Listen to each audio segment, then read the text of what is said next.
Merhaba arkadaşlar. Bugün değerli bir müşterimizden gelen büyük boy Jumbo BK1 1 litrelik pürmüzümüzün tamirini yaptık. Birkaç arızası vardı.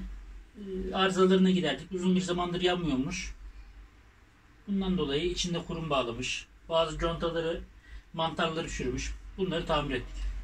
Şimdi yakım aşamasına geleceğiz. Çoğu pürmüzlerde şuraya buralardaki hazneye ispirto konulurken bunda tam tersi burasında bir hazne yapmışlar. İspirtoluk haznesi. İspirtoyu buraya koyuyoruz. Evet. İspirtomuzu doldurduk. Buradan memeyi ısıtacak bu tabii ki. Buradan şimdi ateşliyoruz.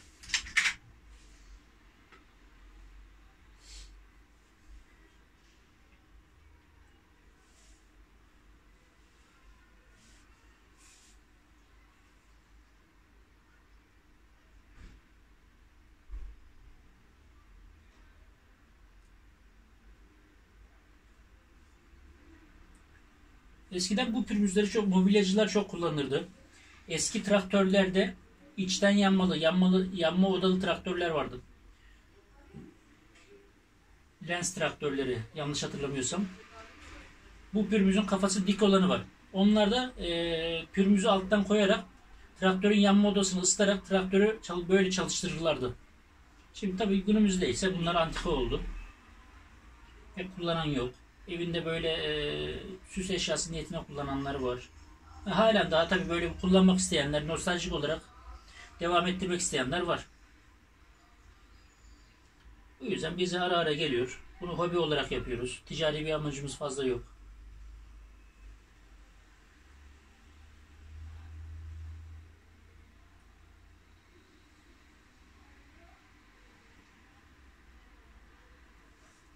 Evet, görüyorsunuz burada şu anda yanarak ispirto yanıyor burada şu anda şu haznede. Buradan memeyi ısıtıyor, içindeki memeyi ve borusunu. Yakıt borusunu.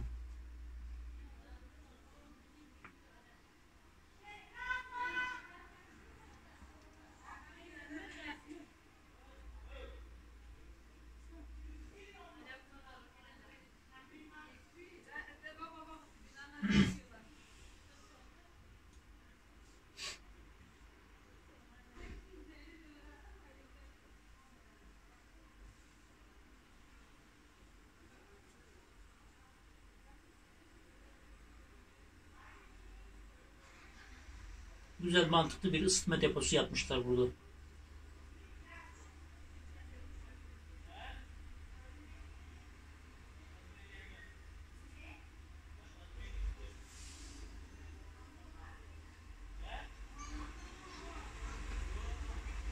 İspirto azalıyor şu anda. Azalmasına yakın gaz vanasını kapatıp pompalayacağız tabii ki. Evet. Başlıyoruz.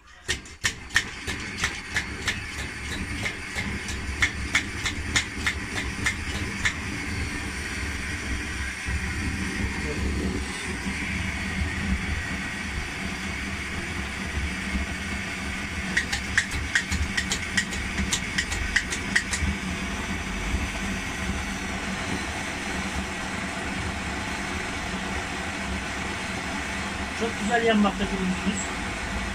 Sivobu, keçesi, her şey elden geçti. Onun içinde çok güzel hava alıyor. Çok kısa sürede gayet basınçlı bir şekilde yanmaya başlıyor. Şu anda biraz daha ısınma aşamasında tabii ki borular.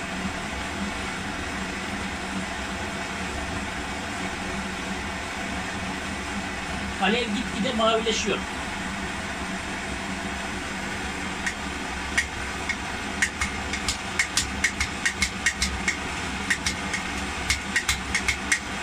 Bu kadar yeterli kontrolümüz. Evet, şimdi yanmasını izleyebiliriz.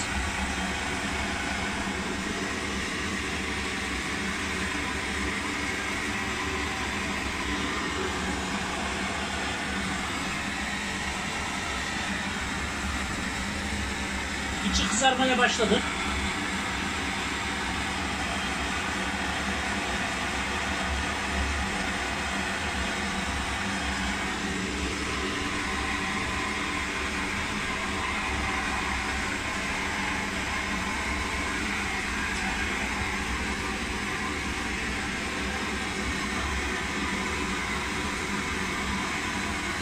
Yaklaşık bir karış kadar alev atıyor şu anda.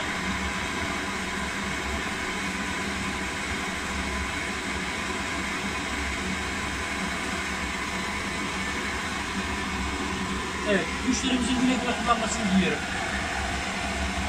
Herkese teşekkür ediyorum. Söndürüyoruz şimdi.